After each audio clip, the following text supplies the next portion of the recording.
You are experiencing the Knuckleheads of Liberty podcast. This show is being recorded for December 31st, 2025 on December 12th, or excuse me, December 23rd, 2025. But we're just wrapping up our New Year's show a little bit earlier. But anyways, welcome to the Knuckleheads of Liberty. We're bringing you the people and the organizations fighting for liberty around the country and in your region. And we also bring you stories in the news from a liberty perspective. Today on the show for our panel, we have with us Leon, the word Brathwaite, last word in liberty. He is a retired engineer in the state of California. My name is Jason McPhee, and I'll be your host. So the topics we were going to go over today is really the economy. This will be the last show of the year.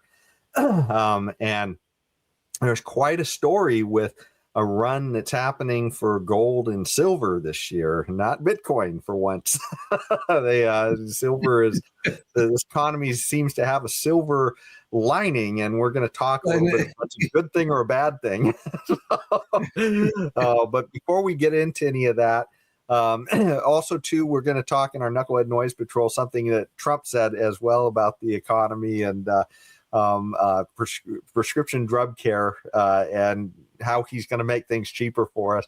So that'll be our Knucklehead Noise Patrol. But before we get into any of that, let's get to our quote of the day, which kind of has something to do with the show itself, point of the show. And for that, we're going to go to Peter Schiff. For any of you who have been interested in purchasing gold in the past, gold or silver, I guess, you probably know who this guy is if you really thought seriously about investing in it. This guy is, he has his own podcast called the Schiff Report, I think it's called. And, I've certainly heard a lot from him over the years on, the reasons why we should all be investing in gold and silver. And, he's been saying this for an awful long time, I guess. And yet, it seemed like the ships have constantly, we've been missing them, I guess, on gold and silver, but it seems to finally be happening for him now. I don't know if this is the issue with the broken clock. I tend to think no. I think his reasoning is pretty good, but, he has been predicting this for a long time, and people have kind of, seen him as a doomsayer. But anyways, let's get to the quote, because I think the quote really says it all about why we're probably seeing what we're seeing out there. And he says, printing money is merely taxation in another form. Rather than robbing citizens of their money, the government robs their money of its purchasing power. Okay, so, I mean, the government's definitely robbing something. Yes. That's the key, but it's a very covert type of taxation. The government is robbing. It's literally is stealing the value of your money. So, while the money sits in your wallet, it's still in your wallet. It just can't purchase the same amount of goods. Exactly. And that's what the government has done to you. It's not like that's just bad luck. The money was in my pocket, and it just all of a sudden got more worthless. Yes, it's losing its value. Yes. Anyways, this is Peter Schiff's moment in the sun. What do you think, Leon? Well, I think it's a good place to be standing in the sun right now. I mean, the guy could probably do it a little tan anyway, so that's good. Anyway, that's my corny joke. Anyway, it's really a bad thing, because we know the government prints money. They print the money. The effect is some sort of inflationary effect out there, and I think Milton Friedman has say usually when you print money and you put it out into circulation, the inflationary effect is felt maybe about 18 months to 24 months down the road, because you end up with too many dollars chasing too few goods. So that is where the inflation comes from. But the point is though, this is the government deliberately devaluing your dollar-based assets. That is a deliberate attempt to impoverish the citizens of the United States. The government is actually doing this. But it goes back to something we had spoken about in a previous show. that whenever the government touches anything, it's like the anti-Midas touch. The Midas touch was that you touch something. Yes, it turns to gold, right? It's gold. Yeah. The government has the opposite effect. Every time they touch something, it turns to crap. So it's the anti-Midas touch. And this is why it is so vitally important to keep the government out of nearly every area of our lives. In this particular case, I don't know what we're going to do about this particular one that Schiff is talking about, because the government, of course, they have a central bank. And are there alternatives to the central bank? I think there are, but it will be very difficult to dislodge the government from its role in this particular case. But like we said, more freedom will come from less government. We have to figure out how to have less government here. Yeah. Well, let's jump right into the news. Silver and gold are both at record highs. Bitcoin seems to be stumbling a little bit. Let's watch a video to catch everybody up on the news of the day here, because literally, if you are in silver, you're you're feeling pretty good right now, I think. Here we go. The price of gold and silver is skyrocketing, and it has people cashing in on their valuables. Inside this Grandview coin appraiser store, it's like a little scavenger hunt. Word is out that gold and silver prices are soaring. Anytime you see a big number that gold goes up, everybody starts coming in. Wow, sounds like gold and silver have had a real run this year. So let's find out exactly how well they're doing. Precious metals are on fire once again. Gold hit a fresh record highs near $45 an ounce, $4,500 an ounce, marking its 50th record high for 2025. The prices are up a stunning 70% from just $2,600 in the month of January. This is also the strongest annual gain since 1979. Silver, in the meanwhile, is keeping pace. The metal has hit an all-time highs near $70 an ounce mark, recording a massive surge of 140% from the month of Jan. So what's driving the surge? Escalating U.S.-Venezuela tensions, expectation of further interest rate cut from U.S., robust central bank demand, and of course, sustained exchange-traded fund inflows. Also adding to the demand is portfolio diversification, which are powering gold and silver both on the higher side. Silver also is being lifted by strong industrial demand, tight inventories, and supply constraints. A lot of people consider Bitcoin to be similar to gold and silver as a hedge against the government watering down its own money supply. But let's check in on how Bitcoin's done this last year. This report is from about a week ago. This alert, take a look at Bitcoin. Just a second ago, it was down 5.25%. Right now, down 4.97% to under $86,000. It's at $85,858. It's kind of been a brutal 24-hour crypto free fall, dragging nearly all crypto stocks into a bit of a winter abyss here. In particular, the so-called Bitcoin hoarder company. So there you have it. And let me bring some graphs up just so we can really show visually what's going on here. This is silver year to date. So you can see all the way from January. Oh, sorry, I don't have it shared on the screen. Let me bring it up here. So this is a graph of silver from year to date. And you can see it started the year right under $30. It is over $72 right now, currently, as we're watching it. And this is kind of a live graph as well. Let's jump over to gold, and you can see that started the year. It looks like it was about 2,700 roughly, and that is right now over 4,500. And if you're curious about Bitcoin started the year at about 93,000, 94,000, right in there, and it is currently taking a loss. It is at 87,000. It's kind of all over the place, so it's not really a clear trend. But what's interesting is it's not doing the same thing that gold and silver does, right? It's going all over the place, and yet this is a steady progression for both gold and silver. And like we were saying, one of the things that makes this interesting is because this is what used to be money, right? I mean, when people justly didn't trust their government hundreds of years ago. They didn't trust the money just because they had a king's picture on the face, right, of the coin. They wanted that promise to have a little more behind it than a king's picture, and so they used a commodity that people would be willing to accept, as part of that exchange. so that, they knew that they had a little worth in their pocket that other people valued and would be willing to accept. And this gets us into questions about what is money and all that. But the reason this is happening is it's a story about what's happening to our dollar. It's not a story about somehow, silver and gold are just wildly in fashion now. Right? Just dumb luck. Now, this is a story about what we have been doing to our economy. And to look at this even longer from the fallout of COVID, if we look at the chart on its max, you can kind of see what happened around COVID.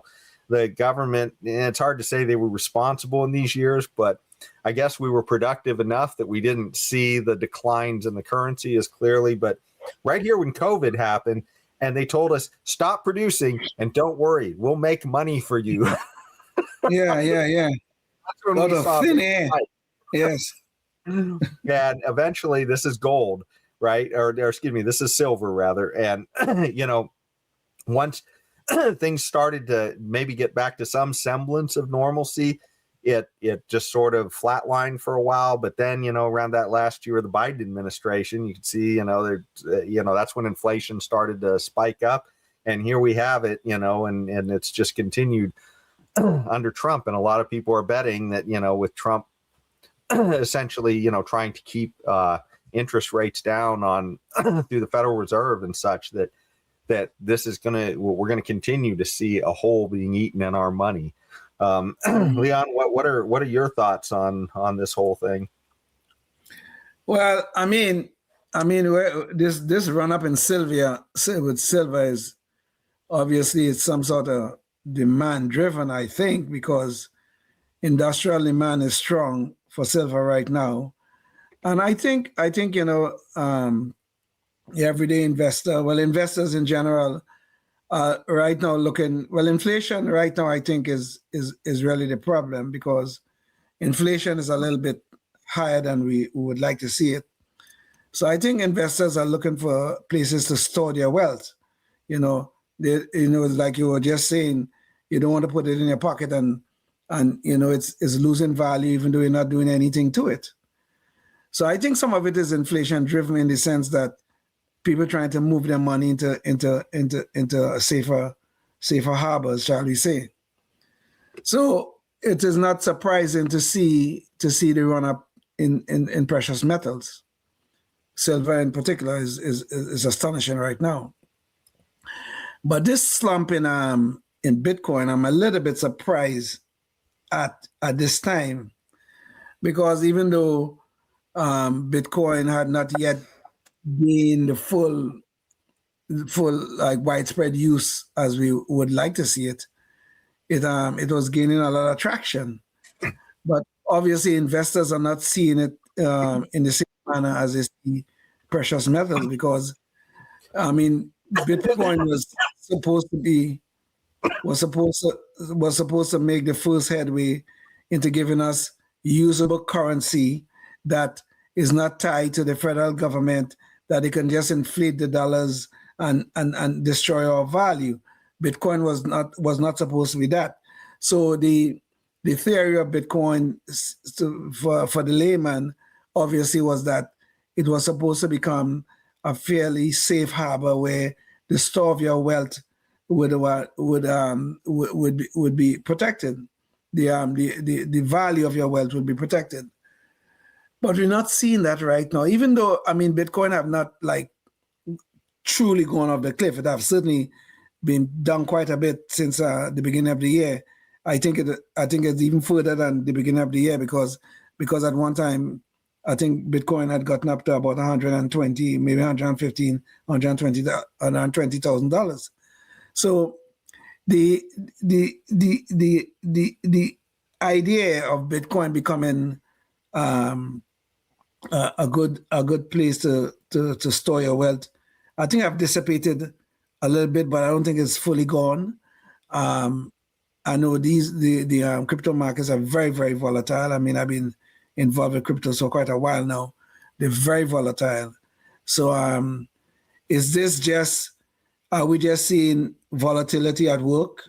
It's possible. It might be just a short-term phenomena in keeping it with history, or is this a more realistic look by investors of what these cryptos really mean and what they can do for us? I am not sure about I'm not sure about the answer to those questions, but it's an interesting phenomena that is presently ongoing.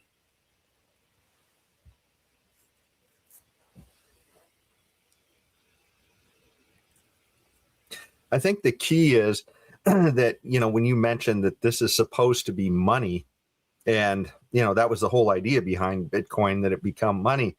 But the reality is that it's not really being used that much as money. It's being used as a store of wealth.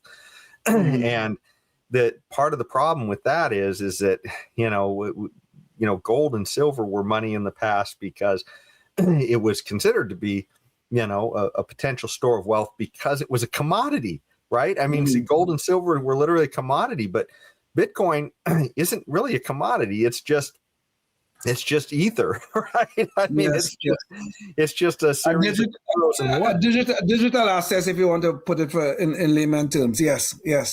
But its only asset, truly, is that it's supposed to have the utility of becoming money, to become a ledger. And if we think about what is money, right? Money is just a system of promises that people use, with each other.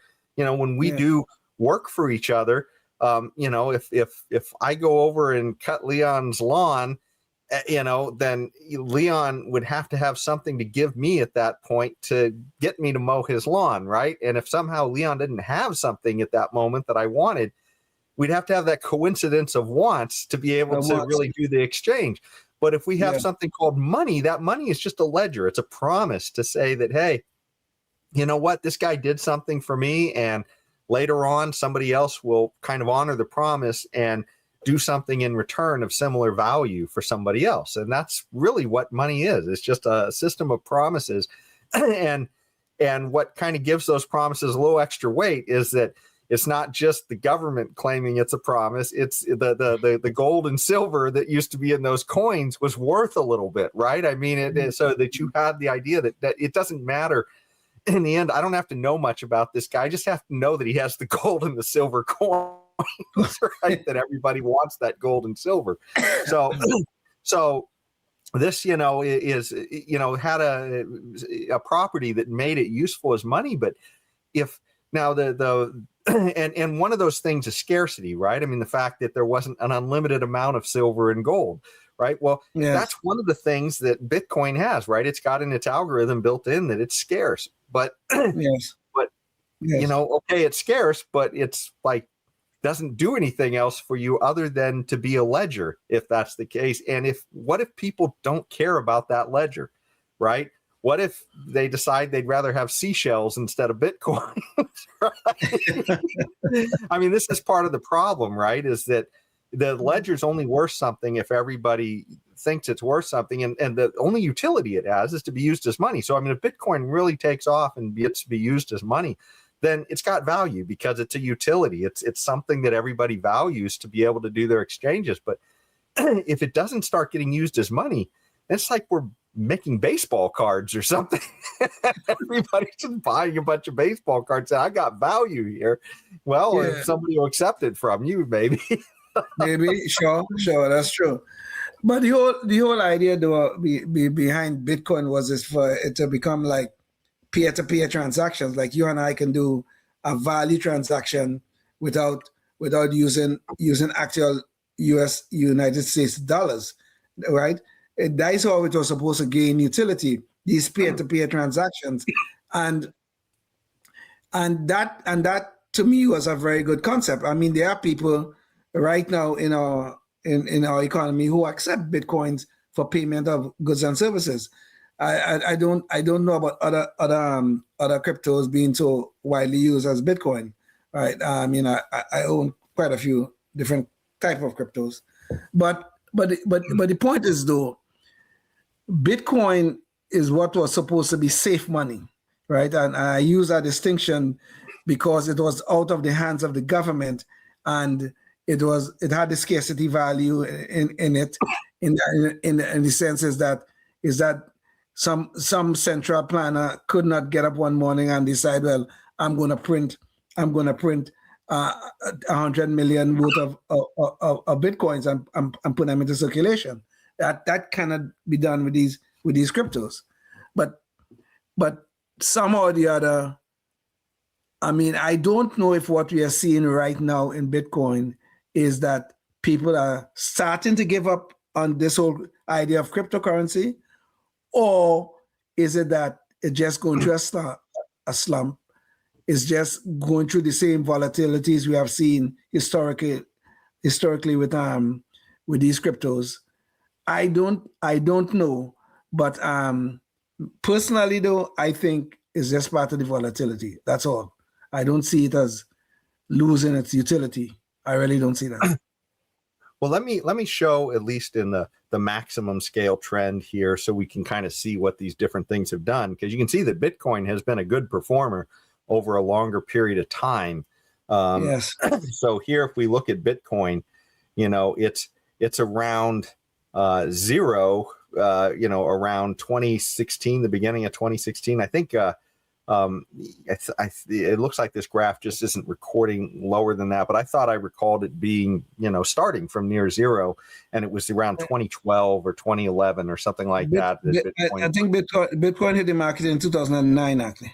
Oh, 2009. Okay. Yeah. So when it started out, it started out at zero, and this is just where the graph picks up. Okay.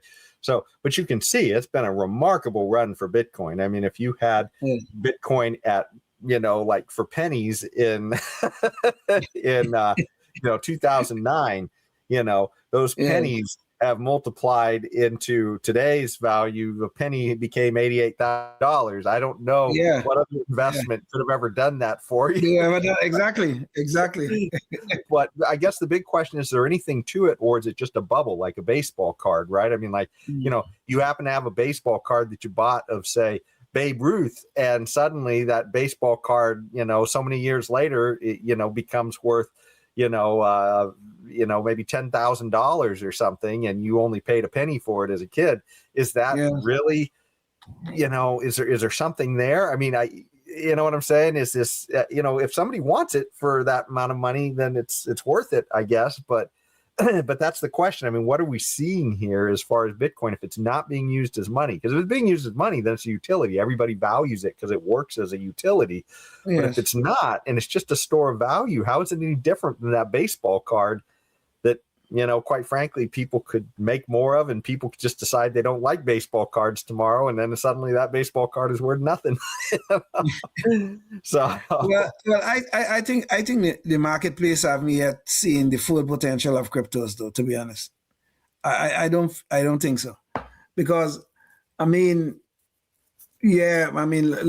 at we comparing Bitcoin to gold, silver, and say the US dollar.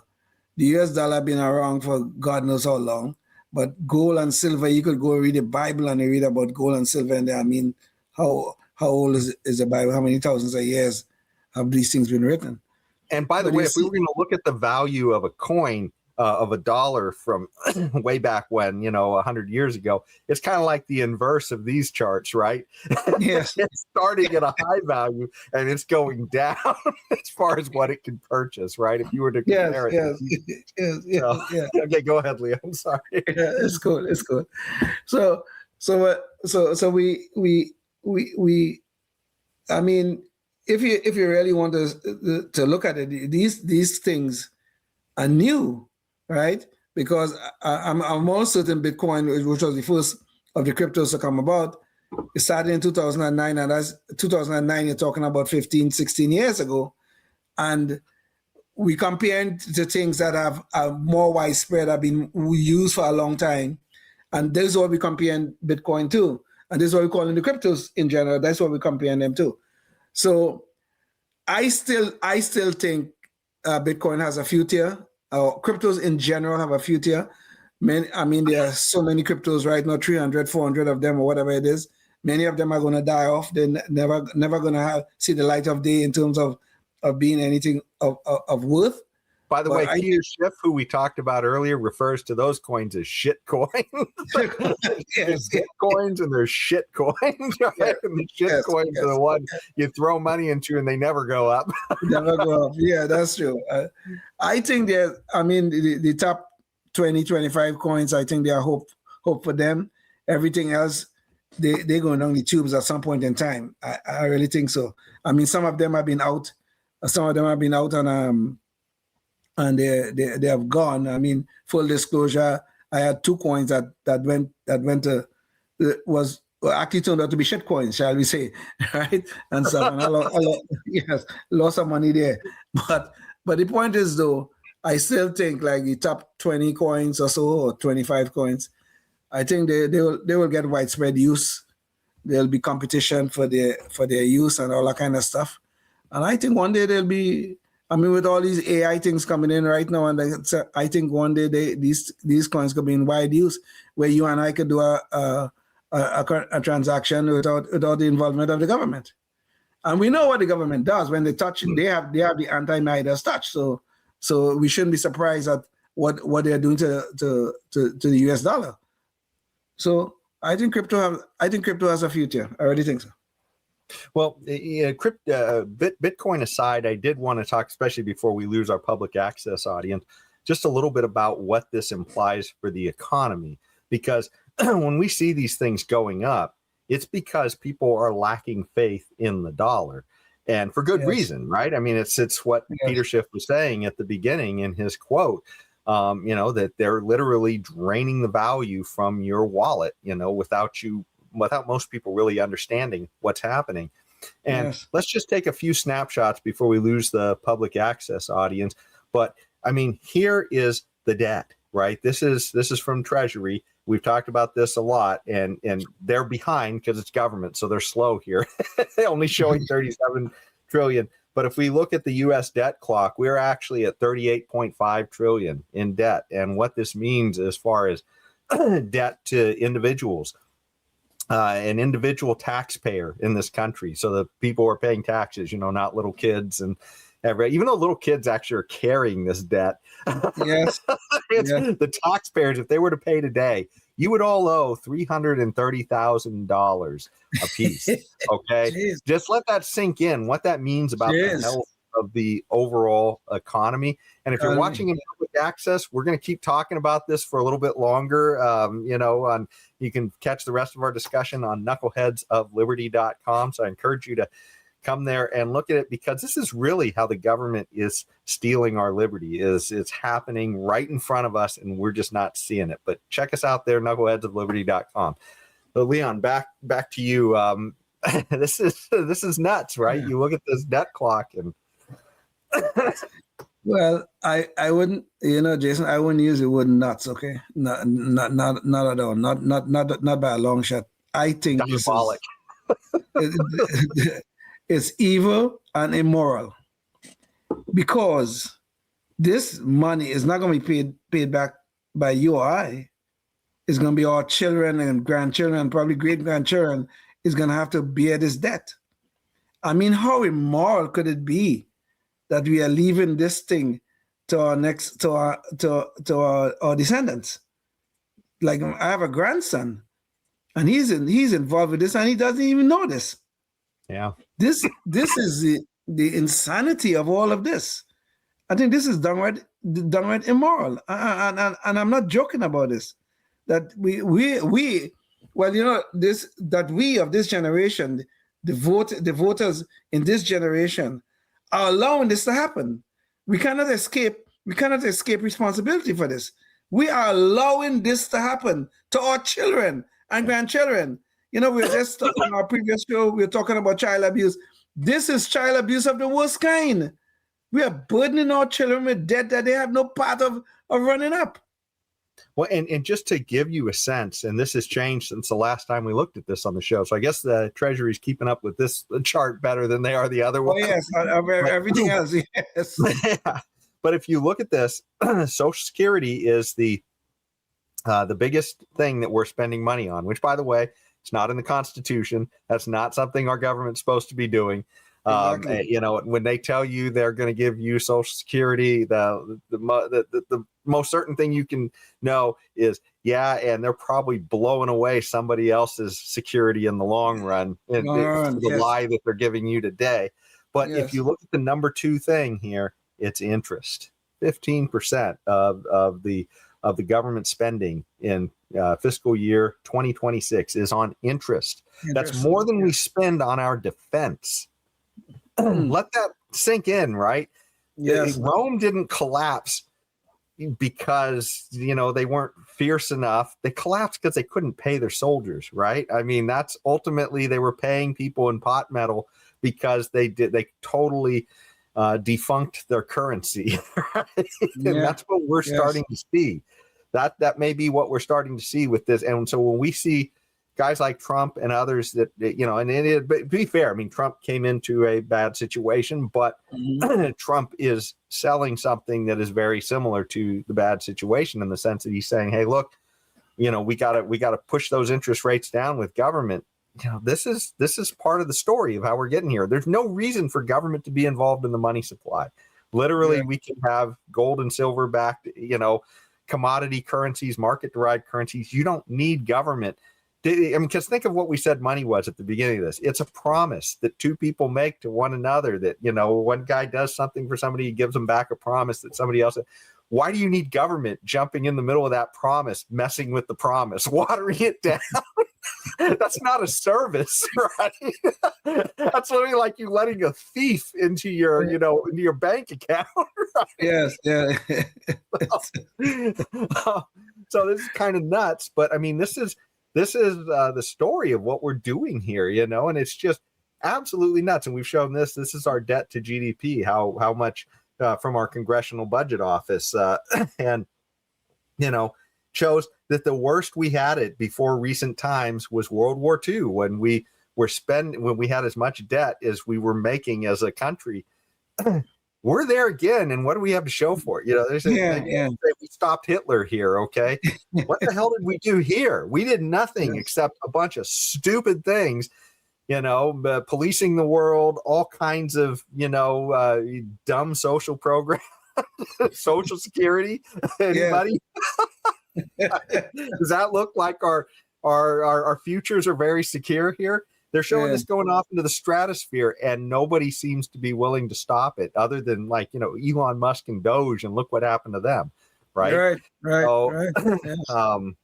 Anyway, Leon, sorry, I'm just going on and on. I know. I mean, it's cool. I mean, I don't disagree. I mean, I think this is highly immoral. It really is. I mean, and I don't think I can say this enough, that we are allowing this to happen. And that's the way it is. We are allowing the politician to do this to us, not to us really, to our children and grandchildren, and grandchildren, and our great grandchildren. This is unbelievable. But this situation is putting our society under a lot of stress, and I think that's what we're starting to see with precious metals. We're starting to see some of the fractures that are starting to occur with the growth in precious metal. Now, granted, it sounds like, you know, because there's a lot of economic activity that needs silver, it sounds like that's also driving the price. Because if you noticed here, silver's up 140% so far year to date, whereas gold is only up 70%. But both of them are headed in that direction, right? So maybe you could say silver is overstating it, but either way, both of these are still trending in the same direction. And that's that people are starting to worry that all of this debt, these treasuries that are being held around the world, that we are not really serious about paying them back except with watered down dollars. So, yeah. And China, who's essentially our arch enemy, holding quite a bit of it, you know. So you don't know if that is good or bad, right? But they are holding quite a bit. Well, I think that you could say that there was something maybe a little bit good in the past, because if you're doing business with somebody and if you owe them something, they're less likely to shoot your house up if you can't pay them back, right? But we're getting to the point where China may be starting to realize we're never going to pay them back. so I mean, and this is an immorality from us, right? This isn't an immorality from China for loaning us money. This is an immorality for us of not having honest money, right? Of thinking that we can play a game where we can give somebody a piece of paper that says we owe them something, and then we can water it down and pay them back cheaper dollars. And that's what our government is doing to other people, our trading partners around the world, and it's doing it to us as well. Any person who's holding dollars, the government is doing this to you. This should be criminal, to be honest. Right? This should be a criminal act, if you want the truth. Seriously. I mean, doing what they do to us, but then we are enabling the criminal act because we holding dollars in our pockets and the government is watering it down. And, we do nothing about it. We send the same people back to Washington all the time.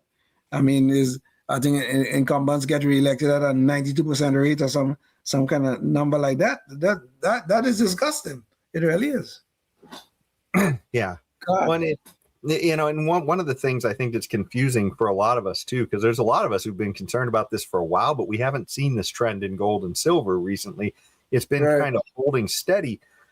And I think part of the issue there is that as we become more productive as a society, we wind up creating more things, and that gives cover for the government theft, right? Because the government steals just enough and not too much. We don't notice it because our dollar maintains its purchasing power. But if you think about it, when we get better as a society, technology, where is it? We don't have the same technology as we had in 1970. Our technology is all better, right? Well, as technology gets better, we should be making things more cheaply, right? I mean, you get a shovel, and you're digging with your hands. You're not going to dig as many holes as you can dig with a shovel. That doesn't, so I mean, that means digging holes should become cheaper, right? And it's the same thing with everything. As we get better technology, things should become cheaper, and we're not seeing that in a lot of areas except for high tech. I mean, your TVs, they may be going down a little bit, and the technology value increases. But the point is, computers. We're seeing that with lots of things, and we're not, because the government is stealing from us. That's why we're not seeing it with all those things. Absolutely. So, and as like Peter Schiff said, is inflation is nothing but what a tax upon us. That's what it is. It's a tax. And I mean, they don't call it that. They don't tell you that they don't tell you that in any way. It's like a wealth tax. It's just robbing you of the value of your assets. That's what they're doing. Any dollar-based assets, they're robbing you of it. And that's why it's so laughable when you hear people who condemn Bitcoin. I mean, by the way, Peter Schiff condemned Bitcoin, but it's because it's not gold. He's mainly into gold and silver here. But the people who condemn it, who like the government situation, who are saying they'd rather be in dollars, those people, they'll call Bitcoin a Ponzi scheme. But the biggest Ponzi scheme of all is the dollar. The dollar, yes. The government is literally watering that down from underneath you, and that's what these debt charts are showing, is that the government is selling our futures out, right? They're doing it as covertly as possible, putting it on your kids in the future, and this is why it's no mistake that, so many kids coming out of school can't figure out how they're ever going to own a home. Right. Exactly. Yes. They come out with this wonderful college education that the government told them, don't worry about. It's the best thing ever. And we'll just back your loans for you. Yeah. And then they come out and they owe more money than they may ever be able to pay back on those. Exactly. It's just nuts. It's the government screwing up one thing after another, and it's one scheme after another. And I mean, the cure, we talked about this in the last show, but let me bring back up his quote. And that was Steve Forbes. And he said, the real cure for what ails our healthcare system, now scratch out healthcare system and says everything. Everything, yes. The real cure for what ails our society today is less government and more freedom. Freedom. Right? Exactly. and he was talking about healthcare, and he's correct about healthcare. But if you applied the statement to everything else, you'd be correct there too. Because, at the end of the day, really and truly, at the end of the day, when people are free to interact as they please, okay, without government interference, we could always between us negotiate better outcomes than if we have to go through the government, or if the government interceding between me and you trying to get something done. That free interaction, freedom, as Steve Forbes said, that free interaction is what produces better outcomes. That doesn't mean every outcome from a free interaction is going to be good. All right, that's why we have the courts. But most of those things will always be better than what the government can provide or what the government can do by interceding between you and I, trying to negotiate some settlement upon, or anything, whether it's a price or whether it's a service or whatever it is.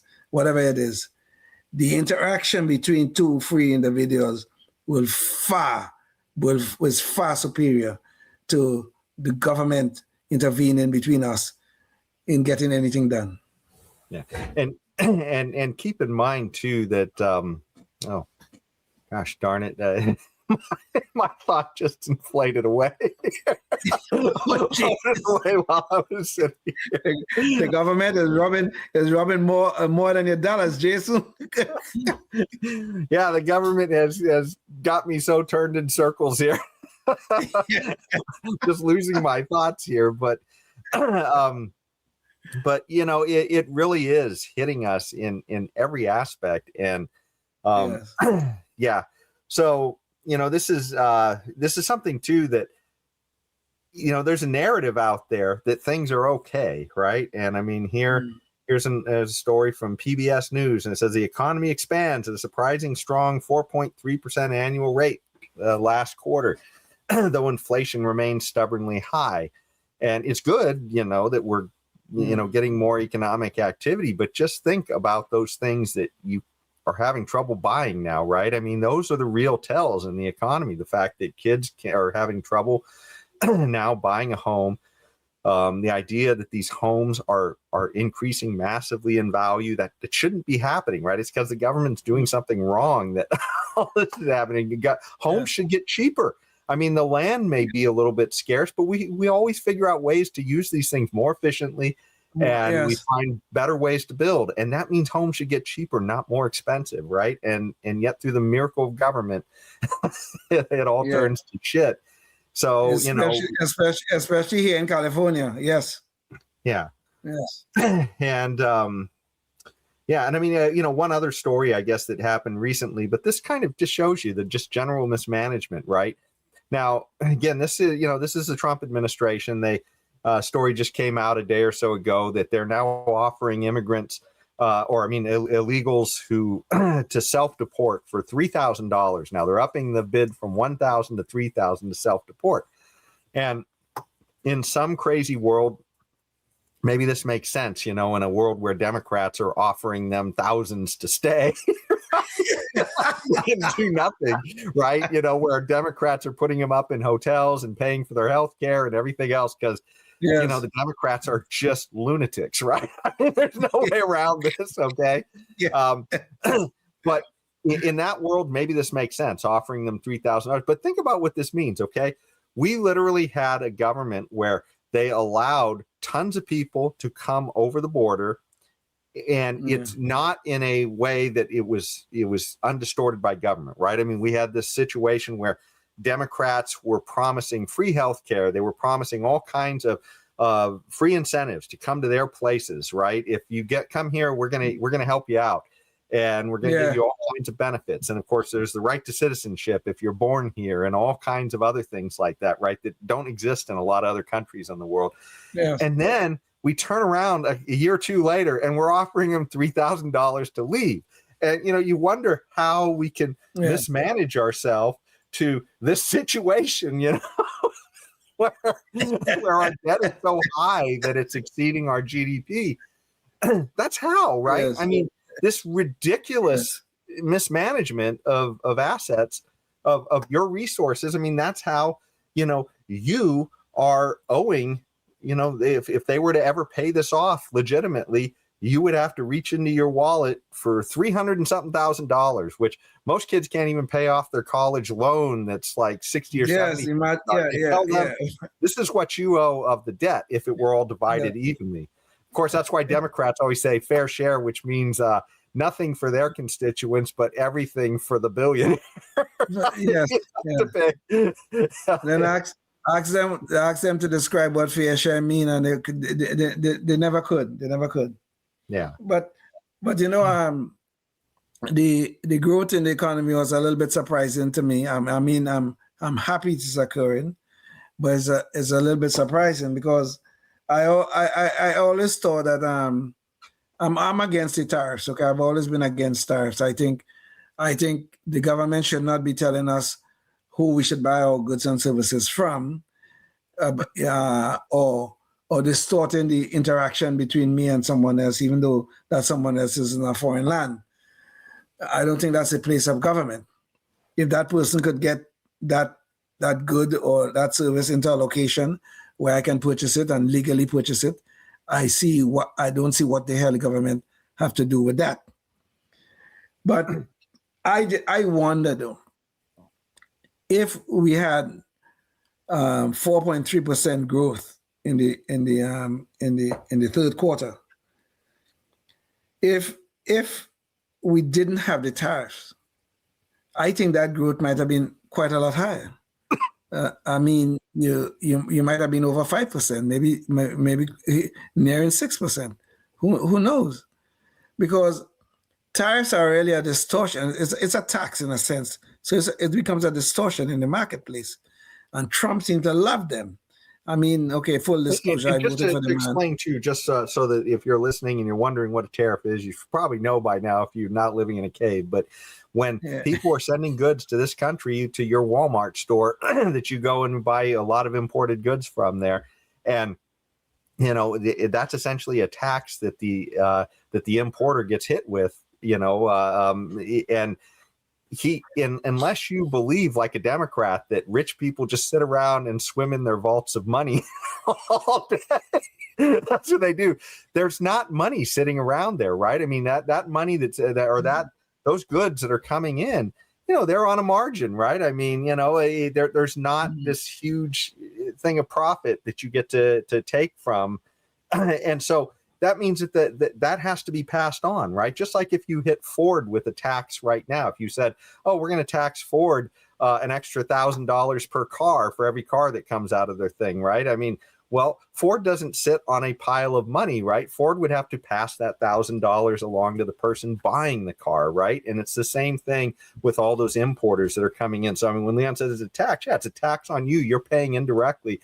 And when that good shows up at Walmart, you're paying a little bit more for it than you were before. So sorry, Leon, I just wanted to spell it out. No, I mean, it's a good point. It's a good point because a lot of people have this grand confusion in their head about who actually hands the money to the government versus who actually pays the tax increase or the tariffs.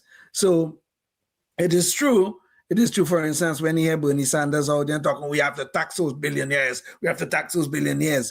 and, or we have to tax those large corporations. Sure, if you tax a large corporation and the tax went up, say $50,000, yes, the corporation will hand the government the $50,000, but it's not the corporation paying for it. The corporation will pass that along to you, and you pay to the corporation higher prices, and the corporation then hand the money to the government. But people get confused about this handing the money to the government versus actually paying it. You paying higher prices to that corporation, and the corporation will then pay the higher taxes to the government. But people don't get that clear in their head, and that's a problem.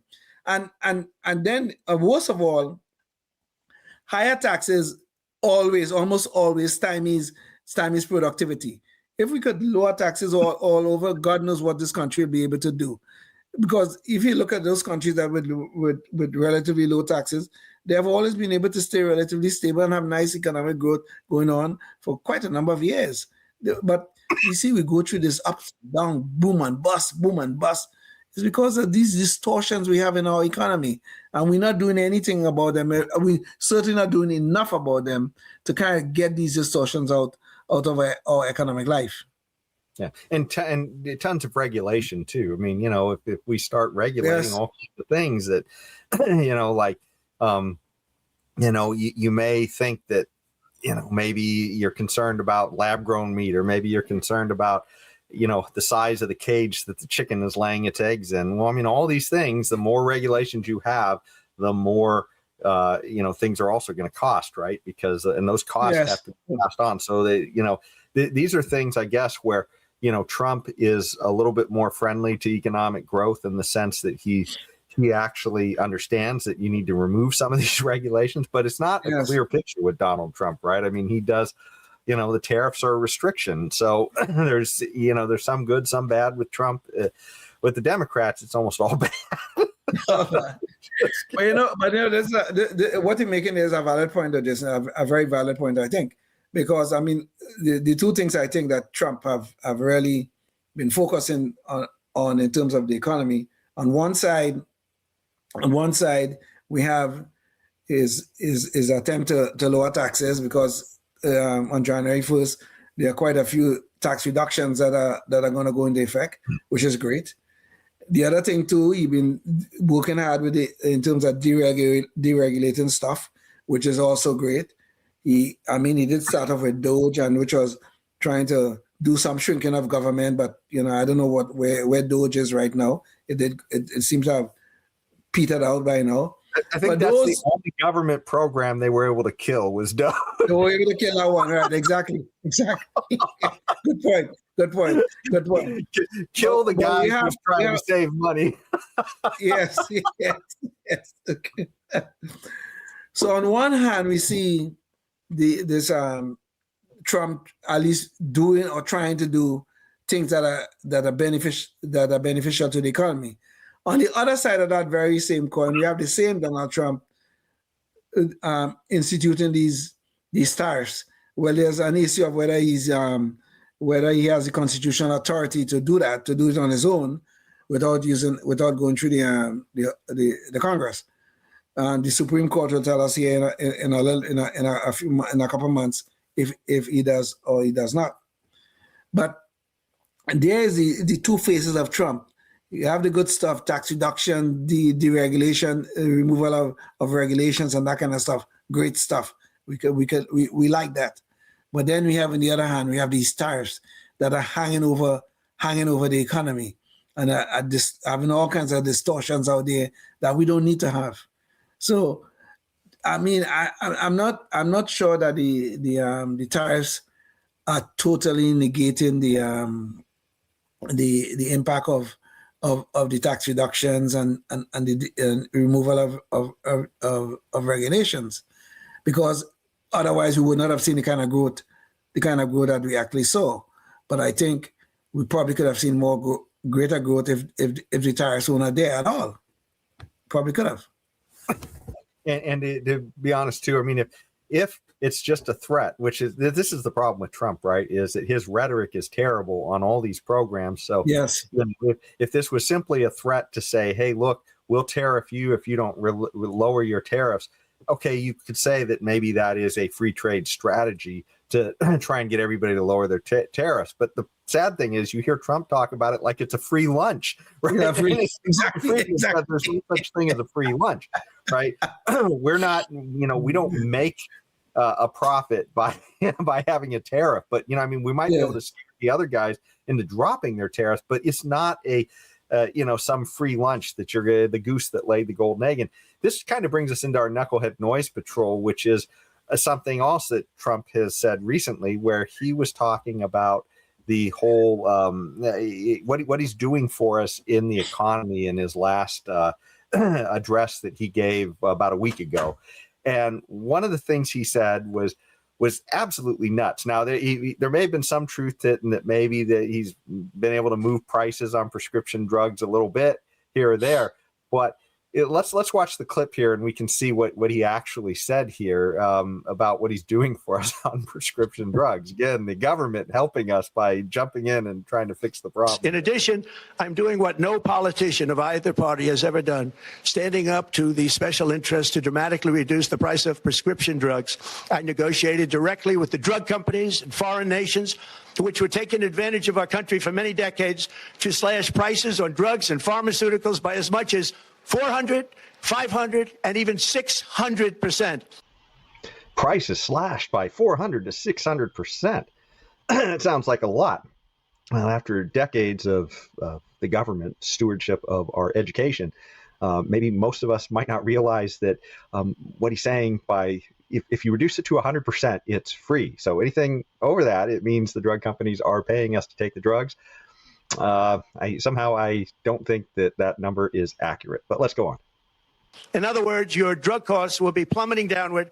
And I use the threat of tariffs to get foreign countries who would never have done it to pay the cost of this giant dollar reduction. They stopped ripping us off, and it began as of 4 days ago.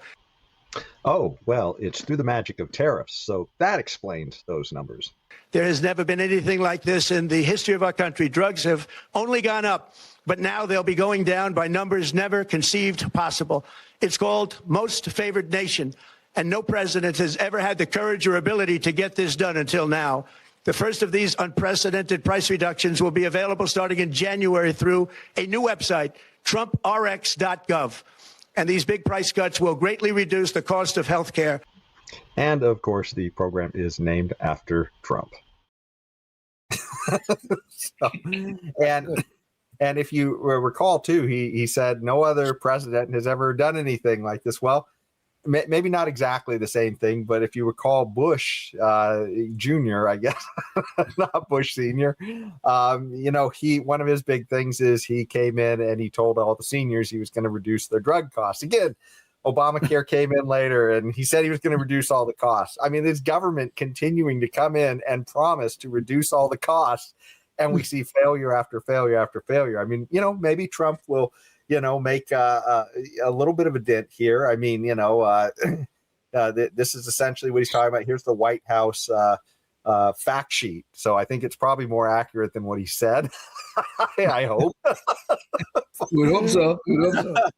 But, he claims that, by manipulating trade policy, he's going to get companies to lower the prices. And again, I mean, if they're swimming in a pool of money in a vault, maybe that makes sense. But there are some issues, though, with prescription drugs where we honor property rights different than in the rest of the world. And there's deals that the drug companies cut with other countries to give them a lower price. So, there may be some room to move things down a little bit potentially if you treat all customers the same. But even then, that's not a lowering below 100% of the price. Tell me this thing. The drug companies are paying us to take their drugs. That make a lot of sense, doesn't it? Wow. I wonder how they're gonna get a profit to stay in business. But Trump. I mean, overall, I like his presidency. Okay. But sometimes Donald Trump does say some of the most lunatic things you could imagine, that will come out of the mouth of a politician, not any ordinary politician, a politician who is president of the United States. Like, the man have no understanding, absolutely no understanding of the effects of tariffs. None. As a matter of fact, I didn't vote for him the first time because of this whole tariff issue, as a matter of fact. That's what he was. Yeah, keep in mind, he's been saying for a long time, back when he was just thinking about toying with the idea of running for office back in, I think, the 90s, I think it was. Then Japan was the one that we needed to put all of the barriers up against. Right? Of course, now it's China and everything else. So, I mean, it's, yeah. And he keeps saying, and I've heard him say it so many times, that these foreign countries are ripping us off. These foreign countries, okay, they make some kind of thing that we want. if we give them our dollars and they give us their product, okay, how anybody's been ripped off in that transaction? How? But he keeps saying this. They're ripping us off. They're ripping us off. They're ripping us off. What are they doing? So Trump needs to go to economic schools. I understand he graduated from Wharton's, right? You need to go to economic school. Go back. He definitely need to go back. And you need to go to math school too. You need to go back to school and do some basic math. You cannot reduce something more than 100%. And at least I didn't learn that in school. Okay. But Trump just say he's going to do this thing that no other president have ever done. He's right. No other president ever done that because it's impossible to do, Donald Trump. One of the things about Trump that, some of us in the liberty movement maybe had a little hope for the first time he came in was the idea that he was a disruptor, right? I mean, look at this trend. I mean, this trend started before Donald Trump, right? Donald Trump did not. Oh, sorry, I haven't got the visual up. Donald Trump did not cause this debt trend. Donald Trump is not the one who put us on this train. Will he be able to stop the trend? I mean, I don't know that that's clear at all. He may accelerate the train. I'm not sure, but he's definitely doing something different, right? And all of these guys who claim that they were just the status quo sanity were the ones who created this mess, right? One after another. Yes. So we have to do something different. I mean, obviously, from the best thing would be, hey, you could have elected Rand Paul, you could have elected Ron Paul. Sadly, when we talk about Trump's rhetoric, he's attacking probably the best congressman we've had, certainly in my lifetime, Thomas Massey, and he's calling him a danger and a horrible. I don't know. But anyways, yeah. So this is something that is the most important thing, really, that everybody should be keeping their eyes on is the economy, and silver and gold are kind of illustrating this a little bit this year. Sure. So yeah. hopefully that's a wake-up call to people that your liberty is under assault, and your kids, they may be hollowing the floor out from under them, right? So your liberty and your asset value are under assault because inflation is a constant assault upon the value of your assets, at least your dollar-based assets. It's an assault upon it. Yeah. So this is just, again, I guess, go back to our quotes before we leave, but, the government is essentially robbing money of its purchasing power. I mean, that's what's happening. So they're not coming to you. Well, they are at tax time coming to you and robbing you, but it's small compared to the drain that they're doing to you through inflation, which is, robbing your money of its purchasing power. And really the solution is just get government out of it, right? Get government out of your wallet and things will get a lot better. Anyways, Leon, you got any final thoughts before we close, or? I think we have to go back to our founding, right? Life, liberty, and the pursuit of happiness.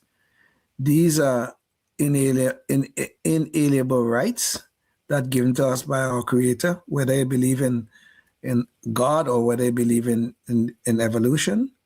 I think we must go back to those values that started this country. It wasn't perfect when it started.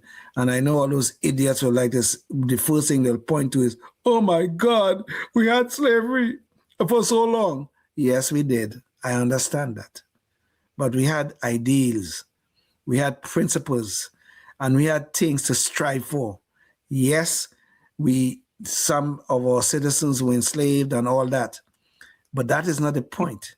The point is that we had ideals and we had mechanisms by which we were able to use to solve some of the problems that were plaguing us, even at our founding. We fought a civil war. A lot of people died to change the direction of this country. Yes, it took 90 years after that before the civil rights movement came along. But we had ideals, and the ideal was our God-given liberty and our freedom by which we exercise those liberties. Please keep moving towards freedom. Keep moving towards that inner liberty that was given to us by our Creator. And keep in mind all of those, that time when we started, we had those ideals and people were enslaved. Those sicknesses, they were apparent in the rest of the world too, but it's those ideals that helped us to overcome slavery when it's still happening in a lot of places in the world today, right? To this day, yes, absolutely. So, yes. This is not something that was endemic to the United States, but those ideals were actually fairly unique to the United States at the time. There were a few thinkers in other places around the world too, and that we were drawing from, but for the most part, this is where it was put into action. And sadly, we've forgotten almost all the lessons, even to the point where, one of the things we should have talked about with the decline of our currency compared to these other precious metals is the death of the penny this year. I don't know why we didn't do that in the show, but maybe we'll talk about it a little more next week. But, people look at that. Yeah. And the lesson most people take from that is, oh, how sad. We don't have the coin with Abraham Lincoln on it anymore. The death of the penny is because we killed the value in it, right? Yes. We as our government and our own morals for not holding our government to a higher standard, we killed the value in that. That's why it's going away, right? It's not because we don't like Abraham Lincoln anymore. So this is it's not an accident that happened. And by the way, just as a little piece of trivia, Lincoln putting his face on the penny, that was the first president that had his face on the money, which is also getting away from the liberty in this country too, as well, because we didn't put rulers on the money, and it took about 100 years to forget that. And that's when we started Lincoln and started putting presidents on all of our money. But that's a story for another show. Indeed. So that's our end of the year show. So thanks so much for watching, and think about what you can do in your community to push the ball for liberty. And keep your eye on your wallet, because government sure is. Yes. Until next time, stay tuned and stay free. Oh, yes, indeed. Life, liberty, and the pursuit of happiness, always and forever. Thank you for listening to the Knuckleheads of Liberty podcast. Find us on Facebook, Rumble, YouTube, your favorite podcast network, and at knuckleheadsofliberty.com.